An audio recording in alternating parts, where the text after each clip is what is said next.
কিভাবে পারফেক্টভাবে ছানা কেটে মিষ্টি তৈরি করতে হয় সেই রেসিপিটাই নিয়ে এসেছি।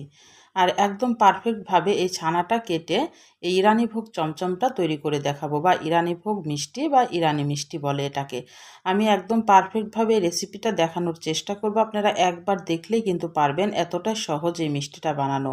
আসসালামু আলাইকুম, হ্যালো বন্ধুরা, আপনারা কেমন আছেন? আশা করি আপনারা ভালো আছেন। আমি আলহামদুলিল্লাহ ভালো আছি। আমার শখের কিচেনে আপনাদের সবাইকে স্বাগতম। প্রতিদিনের মতো আবার একটি রেসিপি নিয়ে এসেছি, মিষ্টি রেসিপি। একদম প্রথম থেকে শেষ পর্যন্ত দেখবেন, তাহলে বুঝতে পারবেন। এখানে মিষ্টি ছানাটা তৈরি করার জন্য আগে এগুলো রেডি করে নিতে হবে। আমি এখানে জাল নিয়েছি, আর এখানে গ্লাসে আমি পানি নিয়েছি আর ভিনেগার নিব। আমি যতটুকু পানি নিয়েছি ততটুকুই ভিনেগার নিব। আমি 4 কাপ পানি নিয়েছি আর 4 কাপ ভিনেগার নিলাম।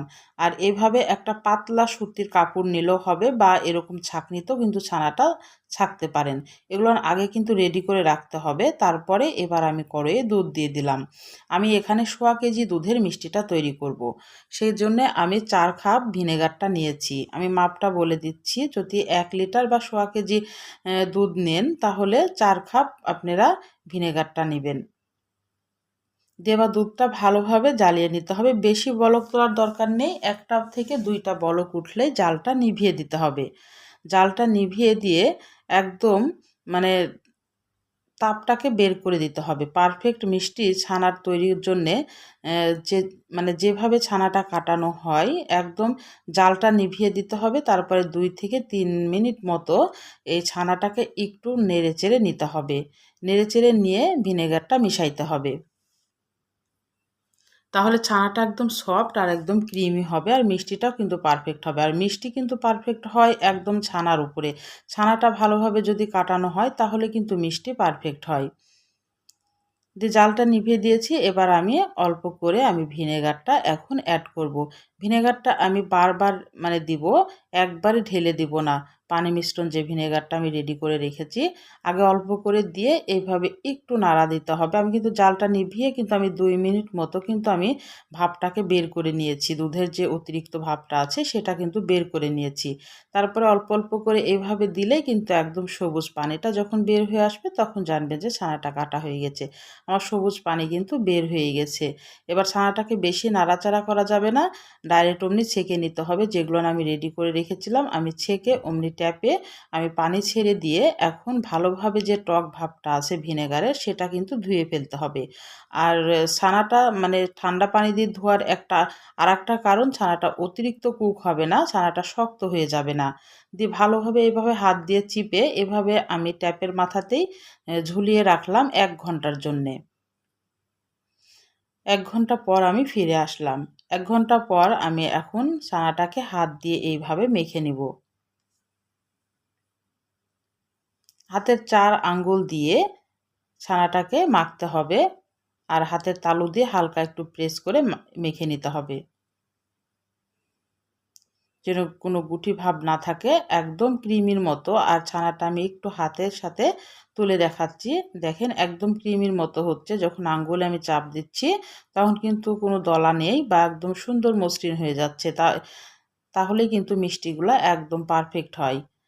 ছানাটা যদি কাটা ভালো হয় তাহলে মিষ্টি পারফেক্ট হবে, আর ছানা যদি শক্ত হয়ে যায় মিষ্টি কখনোই ভালো হবে না। দেখুন, হাতের 4 আঙ্গুল দিয়ে এইভাবে ডলে ডলে মেখে নিতে হবে। একটু সময় নিয়ে মাখতে হবে।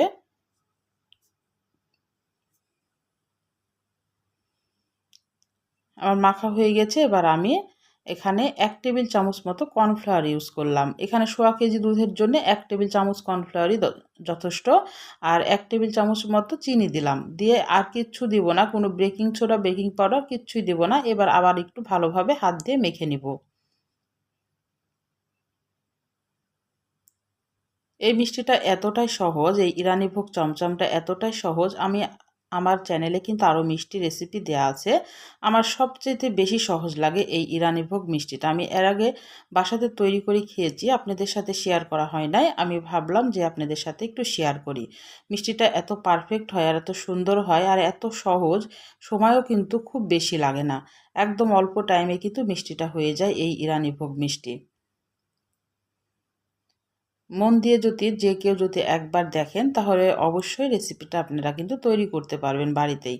চওড়া দাম দিয়ে কিন্তু আর এই যে মিষ্টির দোকান থেকে কিনে নিয়ে এসে খাইতে হবে না। সোয়া কেজি দুধে কিন্তু আমার অনেকগুলা মিষ্টি হয়েছে। এবার হাতের সাথে এইভাবে গোল করে নিয়ে একটু লম্বাটে করে নিব চমচমের আকারে।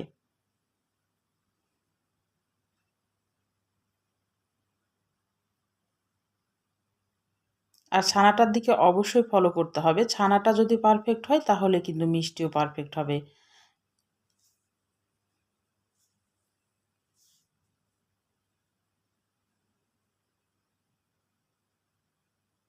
আমার সবগুলা মিষ্টি আমার তৈরি করা হয়ে গেল। আমি লাস্টে আরেকটা দেখিয়ে দিচ্ছি। আগে তালুতে এইভাবে অ্যা গোল করে নিতে হবে, তারপরে চমচমের আকারে দিয়ে দিতে হবে। লম্বাটে করলেই চমচমের আকারে হয়ে যাবে। এবার আমি চিনির শিরাতে চলে গেলাম। আমি ২ বাটি চিনি নিলাম। কারণ আমি এই বাটিতে আমি ছানাটা মেপে নিয়েছিলাম। আমার ১ বাটি ছানা হয়েছিল। সেজন্য আমি ২ বাটি চিনি নিলাম আর ৪ বাটি পানি দিলাম। দিয়ে ২ টা এলাচ দিয়ে দিলাম ফ্লেভারের জন্যে। এবার শুধু বলকটা তুলব। এই শিরাটা কিন্তু ১ তার ২ তার বা ঘন শিরা হবে না। এটা একটু পাতলা শিরা হবে। আমি ২ বাটি চিনি নিয়েছি আর ৪ বাটি পানি দিয়েছি। দিয়ে বলকটা তুলে আমি মিষ্টিটা ছেড়ে দিলাম। মিষ্টিটা যখন দেওয়া হয়ে যাবে তখন এখন ঢাকনা দিয়ে ঢেকে আমি ১০ মিনিটের জন্যে রেখে দেবো। আর ঢাকনা যদি কোনো ছিদ্র থাকে তো অবশ্যই ছিদ্রটা বন্ধ করে দিতে হবে। আমি ১০ মিনিট পর ফিরে আসলাম। ১০ মিনিট পর দেখেন একদম ফুলে ডবল একদম হয়ে গেছে। আবার ১০ মিনিট আমি ঢাকনা দিয়ে রেখে দিলাম। আমি এখানে কোনো পানি খাওয়াবো না, এই কারণে আমি একটু পানিটা বেশি দিয়েছি। দেখেন মিষ্টিটার গায়ে কিন্তু একটুকু ফাটল দাগ নাই। আর এত সুন্দর মার্শাল্লাহ হয়েছিল আমার মিষ্টিটা। খুবই সুন্দর হয়েছিল। এবার আমি জালটা নিভিয়ে দিয়েছি ২০ মিনিট পর। ২০ মিনিট পর জালটা নিভিয়ে আমি এখানে ১.৫ বাটি মতো ঠান্ডা পানি দিয়ে দিলাম। দিয়ে মিষ্টিটাকে আমি এখন ১ ঘন্টা রেস্টে রেখে দেব। ঠান্ডা পানি দিলে অতিরিক্ত কুক হয়ে যাবে না আর শিরাটা পাতলা থাকবে, মিষ্টিটাও কিন্তু শক্ত হবে না। এই জন্য ঠান্ডা পানিটা অবশ্যই দিতে হবে এই ইরানি ভোগ মিষ্টির ক্ষেত্রে। এবার আমি ১ ঘন্টা পর ফিরে আসলাম। মিষ্টির ভেতরে যত শিরা আছে একদম হাত দিয়ে চিপে রসটাকে ফেলে দিতে হবে। হ্যাঁ, একা-বেঁকা লাগছে, এটা কিন্তু আবার দুধের ভিতরে দিলে কিন্তু খুব সুন্দরভাবে আবার এরকমই সোজা হয়ে যাবে। এখন চিপে একদম যতটুক প্রেস করে হাত প্রেস করে খুব একদম ভেঙে ফেলা যাবে না আবার। করে মানে শিরাটাকে ফেলে দিতে হবে। তারপরে এখন আমি দুধ আবার আখাতে বসিয়ে চুলাতে বসিয়ে দিলাম। আমি এখানে ৩০০ গ্রাম মতো দুধ নিয়েছি আর ১ চামচ টেবিল মানে ১ চামচ মতো আমি এই চামচটার ১ চামচ চিনি দিলাম। মিষ্টিটা আপনারা বুঝে দিবেন, যতটুক যে মিষ্টি খাবেন ততটুক দিবেন। এমনি মিষ্টির ভিতরে কিন্তু শিরা ঢুকানো আছে। এখন দুধটাকে জ্বালিয়ে একটু কমিয়ে নিয়ে যখন কমানো হয়ে যাবে তখন মিষ্টিগুলা দিয়ে দিতে হবে। মিষ্টিগুলা দিয়ে আমি মাত্র ২ মিনিট জাল করব, বেশি না। দেখেন ২ মিনিট জাল করলে কিন্তু মিষ্টিগুলা সে আগের শেপে চলে আসবে আর দুধটার শিরাটা কিন্তু একদম সুন্দরভাবে চুপ করে নেবে। এই জন্যে ২ মিনিট জ্বালিয়ে নিলে একটু বেশি ভালো হয়। তারপরে ঠান্ডা হওয়ার জন্য অপেক্ষা করতে হবে। ঠান্ডা এই আমি ১ ঘন্টা পর আবার ফিরে আসলাম ঠান্ডা হয়ে। এবার একটু পরিবেশন করে দেখাচ্ছি। তাহলে যদি আমার রান্নার যদি কোনো অংশ আপনাদের ভালো লাগে প্লিজ আমার চ্যানেলটাকে সাবস্ক্রাইবার করে দিন, একটা লাইক দিয়ে রান্নাটা দেখা শুরু করেন, ছোট্ট একটা কমেন্ট করে জানান আমার রান্নাগুলো কেমন লাগে। পাশে থাকা বেল আইকনটা প্রেস করে দিন, আমি যখন এরকম নতুন রেসিপি আপনাদের মাঝে হাজির করব আপনাদের কাছে যেন ভিডিওটা চলে যায়। আপনাদের একটা লাইক একটা কমেন্ট কিন্তু আমাকে অনেক উৎসাহ করে। তাহলে আজকের মতো বিদায় নিচ্ছি। আপনারা সুস্থ থাকবেন, ভালো থাকবেন, আবার কোনো নতুন রেসিপির সাথে হাজির হব। আল্লাহ হাফেজ।